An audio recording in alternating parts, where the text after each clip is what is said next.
Hello, I'm Llewellyn King, the host of White House Chronicle, which is coming right up. But first, a few thoughts of my own. Unemployment. There aren't enough jobs and too many job seekers. But wait a minute. I keep running into situations where there are jobs and insufficient job seekers. I've just been out recently giving a talk to the Association of Companies that provide services to electric utilities, poles, wires, trenches, big construction, little construction, etc. And as I usually do before I have a luncheon address, I like very much to ask people what it is that they're interested in, what are the issues in their industry. And usually they have got complaints about raw materials or Chinese competition, any of these things which are standard. But this time, uniformly, everyone I spoke to said, shortage of labor. Shortage of labor? These are artisans, these are electricians, these are bricklayers, these are concrete workers.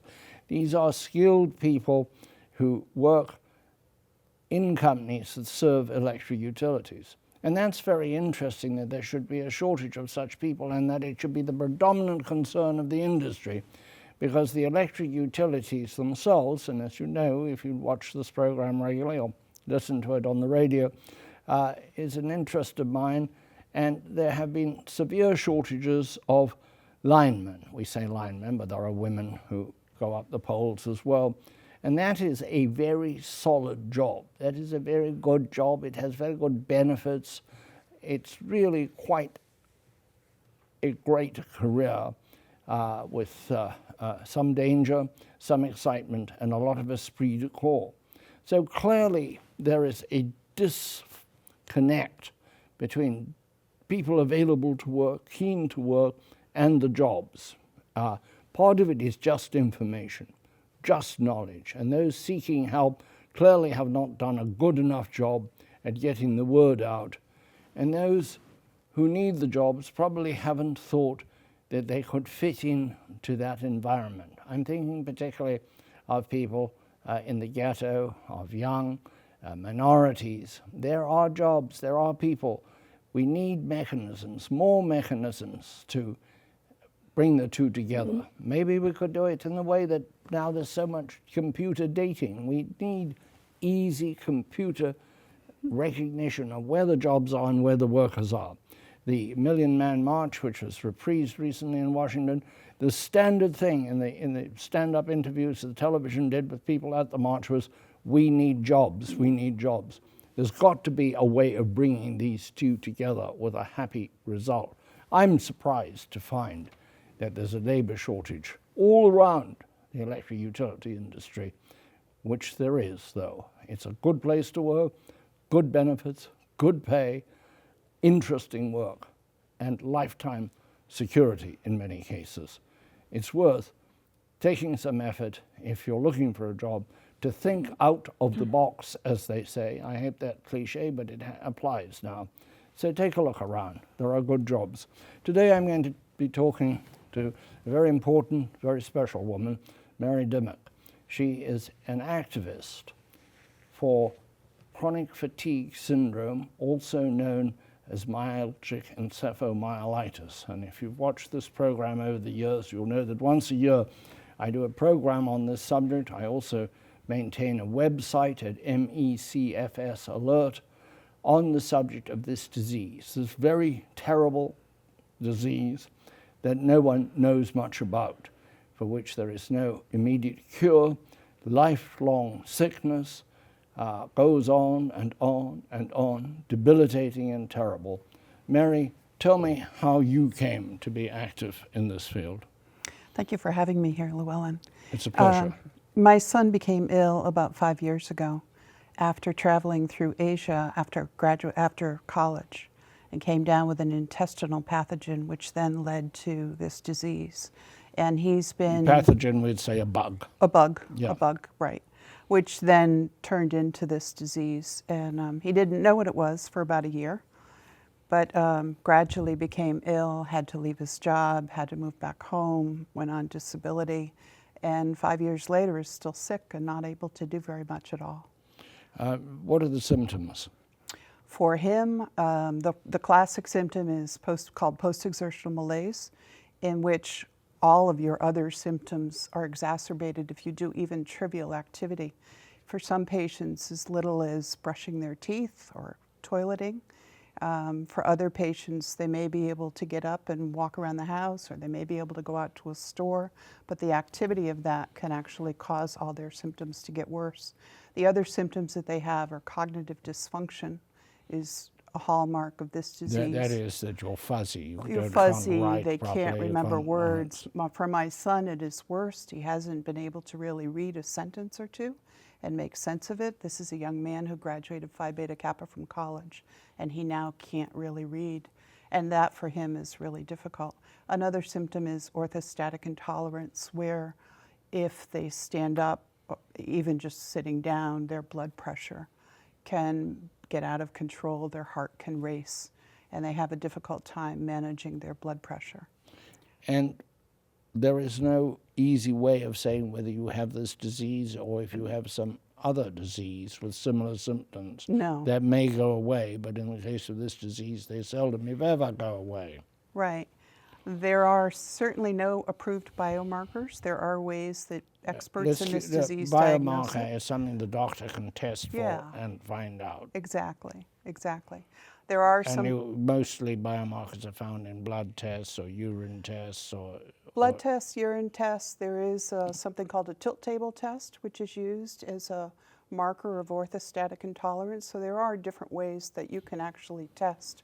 But in the medical society and in mainstream medicine, they don't use any tests at all. They look for the presence of fatigue.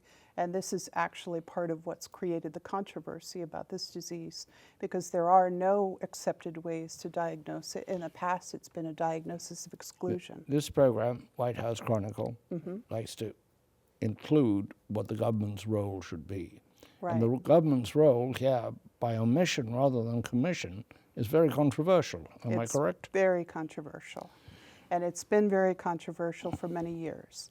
In 1988, they renamed the disease to be chronic fatigue syndrome. Instead of myalgic encephalomyelitis. Instead of myalgic encephalomyelitis.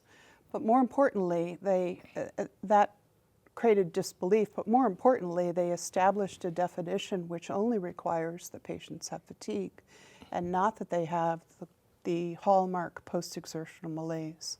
It also allowed patients to have primary psychiatric illness even if they did not have the post-exertional malaise. And what that has done is created a waste bin, if you will, of a lot of diseases. Which part of the government?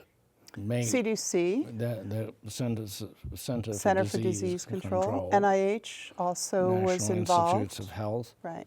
And who's researching this? Who's looking for a cure?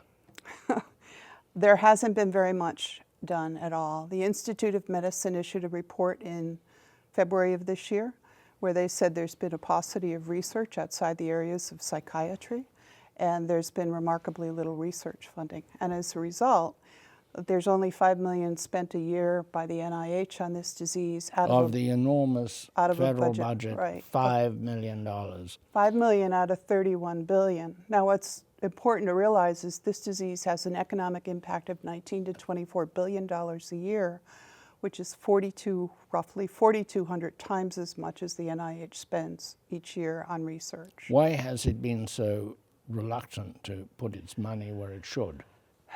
There's a lot of reasons for that. For one thing, the disease became psychologicalized, meaning that it, by and large, across mainstream medical research, was assumed to be a psychological disease. And there is an active group primarily out of England that has researched it as a psychological disease, and their perspective is that this disease has been caused by patients developing a fear of activity, and as a result of that, they become deconditioned, and then they have symptoms that are associated with this disease. And that has driven a lot of the research that's been done. And so that has, number one, that has caused people to disbelieve the disease and believe that it's real. The other factor that's played a big role in this is that NIH has consistently not provided any funding. And the advisory council that has advised the NIH and HHS on this, has requested more money, because what has happened because of the lack of money is that researchers have stayed away. They can't get money, they're going to go someplace else where they can get money. That is an issue that this program has examined before. Right. Not always about medicine, but where the government doesn't provide money, and it should, or it provides it and takes it away, the talent doesn't come. The talent doesn't come. Why would you go on a disease that is poorly financed and where after 2 or 3 years of intensive labor, suddenly there's no money and you have to find a new job? And this is a really well-known problem that a number of researchers and advisory committees have raised. The other issue, which is a huge issue in this disease, is NIH is organized into institutes.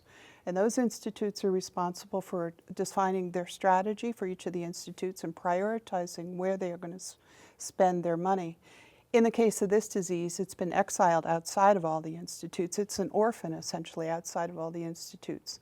So if the institutes are the ones that decide where to spend money and you're not part of an institute... So where does it, what little there is, the $5 billion, where does that endeavor reside? What happens is that the Office of Research on Women's Health is where this disease resides, and it goes to each... But men get this as well as women, don't they? Women get this as well. Men get this as well. My son got this. But what that office does is it doesn't have a budget for this disease. It has to go to the other institute, to the institutes, to try to get them to spend some money. How come this structure, and why doesn't the head of NIH, Dr. Collins, do something about this? It's a very good question. The CIVSAC in August of this year. CIVSAC is this advisory committee. Right. They recommended that it be put into the National Institute for Neurological Diseases, but nothing has happened yet. We're certainly hopeful that that would happen. The other institute that needs to play a key role in this is the Institute for Immunological Diseases, where AIDS is housed right now, because that institute, each of them have provided a small amount of funding, but not nearly enough to drive the kind of research that needs to be done to make advances in this I know disease. something about, and the reason I have worked on it and why there is a YouTube channel, which we're putting that address on the screen now so that people can look at it, and for the benefit of our radio listeners, ME for myalgic encephalitis, CFS for chronic fatigue syndrome, alert for alert. Go and look.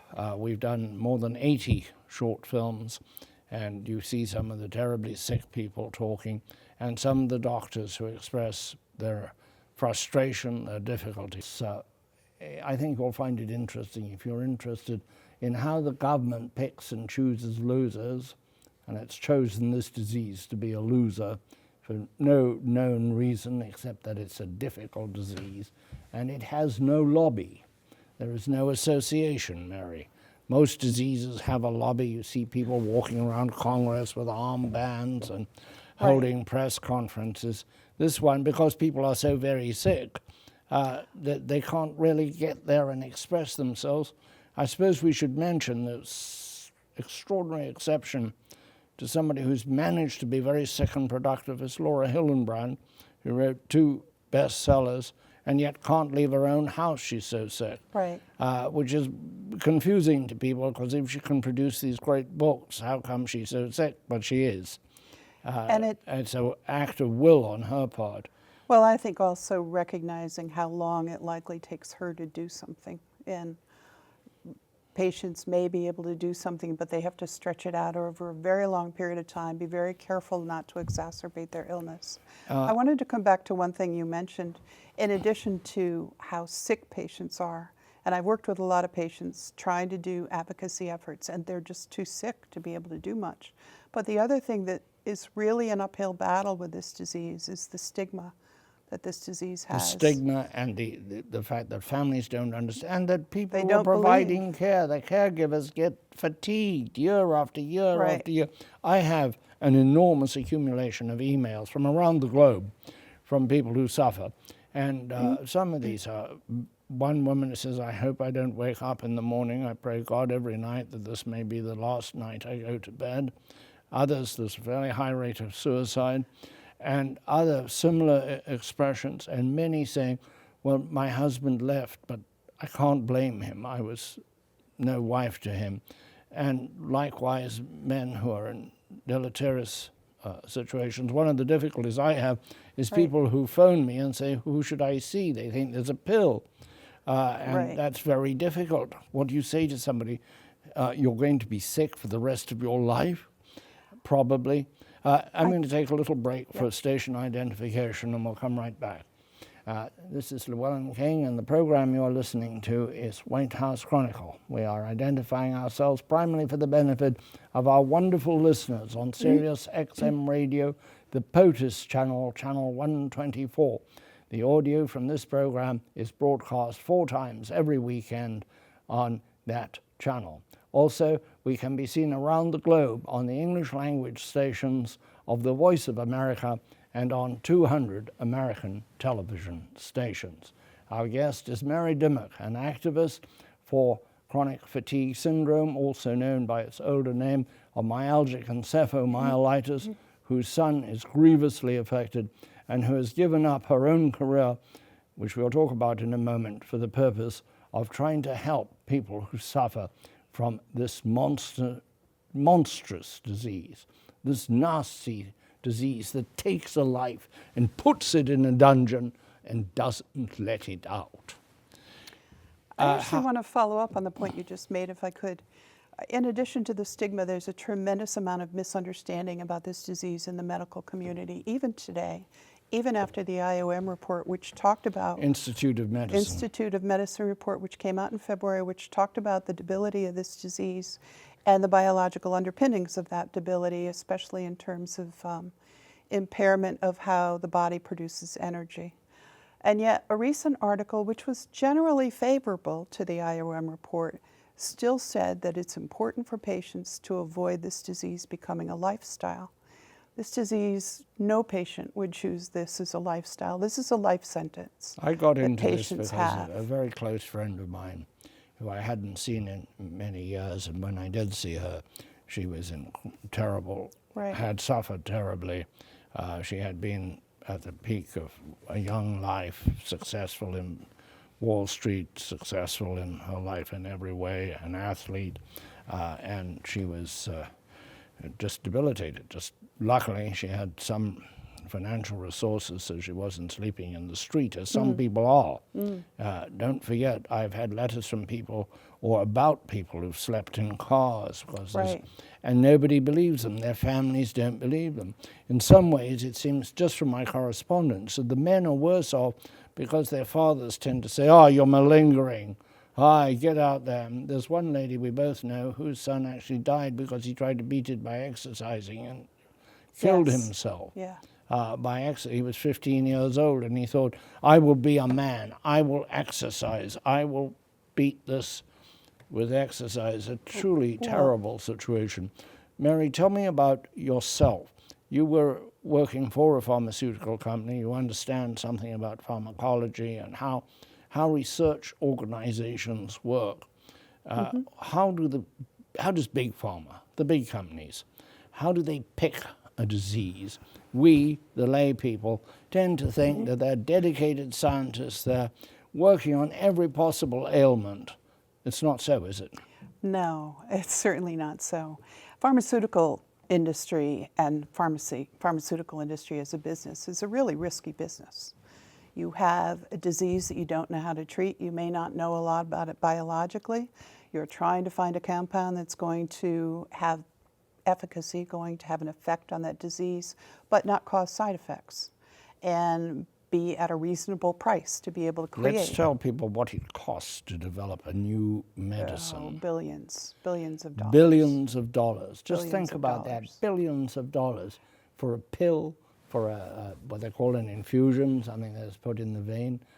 We take it for granted, we get it from the pharmacy. If it's for us, it might have cost billions to develop and to go through this testing procedure. And that because there have been terrible mistakes. Right. Years ago, I mean, more than 50 years ago, there was thalidomide, but I'm told the specter of that drug hangs over the pharmaceutical world because children were born without limbs. It was given to pregnant mothers, and it was just unknown, unanticipated, and disastrous for the pharmaceutical business. Well, and a drug can be killed, quote, killed, at any point in the pipeline. So you can be very far along in phase 2, phase 3 trials. Phase 2, phase 3 being phase 3, especially late stage, prior to approval, and have a drug killed. So it's a risky proposition. And at a meeting for this disease in 2013, the FDA officials that were there, as well as some reps from the industry, pointed out that this disease doesn't have a definition. You don't know who the patients are. The definitions are very poor. You don't have a way of measuring, a defined and agreed upon way of measuring that the drug is actually causing an effect. It's called the outcome, a way of measuring the outcome. And one of the pharmaceutical companies told a rep at the FDA, or a member of the FDA, that because the definitions were so wishy-washy, they couldn't be assured that the insurance companies would actually even pay for the drug once they developed a drug. So they have to be concerned about whether they're going to be able to get reimbursement. How long does this take? How long does this take? It depends on what part of the pipeline you enter in. It can be 10 years, depending on when you enter in. If you already have an approved drug, it could be less time, but if you're trying to remarket an approved drug for this disease, it could be less time. There's a drug that is being used right now called Rituxan. It's in clinical trials in Norway. The first sign of efficacy, I believe, was in a patient in the 2003 timeframe or so. They published their first, if I remember the timeline correctly, their first clinical trial in 2009. There's another clinical trial in 2011, and they're in a phase 3 clinical trial now. So that's a long time. Now, they had to contend undoubtedly, I would guess, I don't know all the details on it, but getting funding for it. But that was a cancer drug. And That this was a cancer drug. So-called off-label use. Yes. Where it was found maybe to work for something other than for what it was developed and prescribed. The actual original patient had a positive effect to another drug, which led them to try this drug. This is a cancer drug. It's also used in rheumatoid arthritis. There's one other drug I've heard of, and that's called Ampligen. I know several people who are helped by it and who cannot walk without it and can have you have to be close to one of the very few doctors who administers it, and you have to have, I think it's 2 hours a week or something to get this drug by infusion. I've been to one of those clinics and seen the patient sitting there with the drip, but there are only about 100 people in the whole country getting it out of maybe 1 million sufferers. That is appalling. Why isn't Ampligen more generally available? Well, Ampligen is not approved, so you can't get it even off-label from anybody. You have to go to certain clinics. Because of the way it's administered, it's an infusion every week. You have to go, and I think it's twice a week actually. Twice a week, you have to move to a location where that exists. There are people who've moved to and sometimes without their family. To Nevada because there's a doctor there, Dr. Daniel Peterson, a hero in this industry. Industry is the wrong word to use, community. The way that it's being administered right now is called cost recovery, which means the patients have to pay for the cost of drug. Cost of drug in administering has been about $20,000 a year. The price of the drug itself has just gone up, where they've announced that it's going to go up 267%, which means some patients will not be able to afford it. Additionally, if I remember correctly, if I understand correctly, only 100 people are allowed to get it because of there's a constraint on how many people the FDA will allow to get the drug. Why is that? It's because of the way that this drug is not yet approved, and so there are so there's a catch-22. Regulatory. If you're very lucky, you can get it and have some sort of normal life. If you're very unlucky, which is most patients, you've had it. And there's no medical tourism, is there? There's no country you can go to get these drugs, is there? And not that I know of, no, because nothing's been tested for this disease. There are some patients, my son is one of them, who have been able to get Rituxan, but it's very, very expensive. In this country, Mary, what does it cost? I think $40,000 to $60,000 with the cost of infusions and the cost of the travel for the first year. And you have to travel to where it can be. We had to travel to where it could be administered. And it helps him? It has helped. Before he went on Rituxan, he was in bed for all except about a half an hour a day to be able to get up and go to the bathroom and get some food that someone else has prepared. Otherwise, he was in bed in a dark room, not doing anything. I have seen people in the dark room. One little girl I interviewed, young girl, I felt so sorry for her that she had never had in her life any of the normal pleasures of the teenage years, who we had to lift out of the bed because she was too proud to be filmed in the bed, and put her in a wheelchair and sat up to talk to us, which was very noble and proud of her. But the effects, not only on her, but of this disease on her family, were enormous. Her stepfather was trying to provide, trying to earn a living. Her mother also had the disease, one of those fairly rare examples of two in a family, and he simply couldn't cope with the housekeeping. It wasn't dirty, but it was so much had to be done, and wasn't done. It was heartrending, and to think that the government was not doing its share. My own experiences of trying to deal with NIH, and I'd love to hear from them. Once on this program had one spokesman who said, well, you don't have enough people apply for research. We don't have any money. What's the point? This is a circular argument.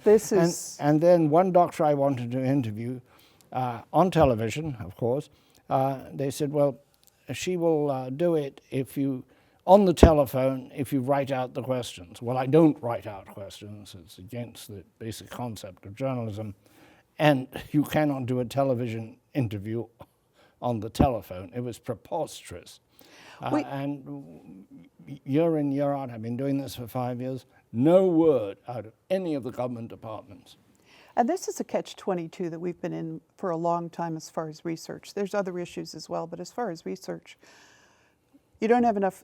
The point that they've made is there aren't enough researchers interested. The applications that are being submitted are low quality. But I want to just, we have very little time left. How about Dr. Ripken in New York? Lipkin, who is the top virus hunter in this country, can't get any money from the government, so we've all been eating chilies. So this equivalent of the iced water challenge to get enough money for him to continue. Ian Lipkin at Columbia. That is monstrous that the government won't fund his research, but when there's a crisis like Ebola, they grab him because he's the top man. Right. The other thing that recently happened is a group of 27 researchers, some were Nobel laureates, some were Academy of Science members, wrote a letter to Senator Mikulski saying, we would apply, but there's no money for this disease, and that's why we're not applying, because NIH has not issued an RFA. That is shocking. That is appalling. And that, unfortunately, is the end of our show for today. Until next week, cheers.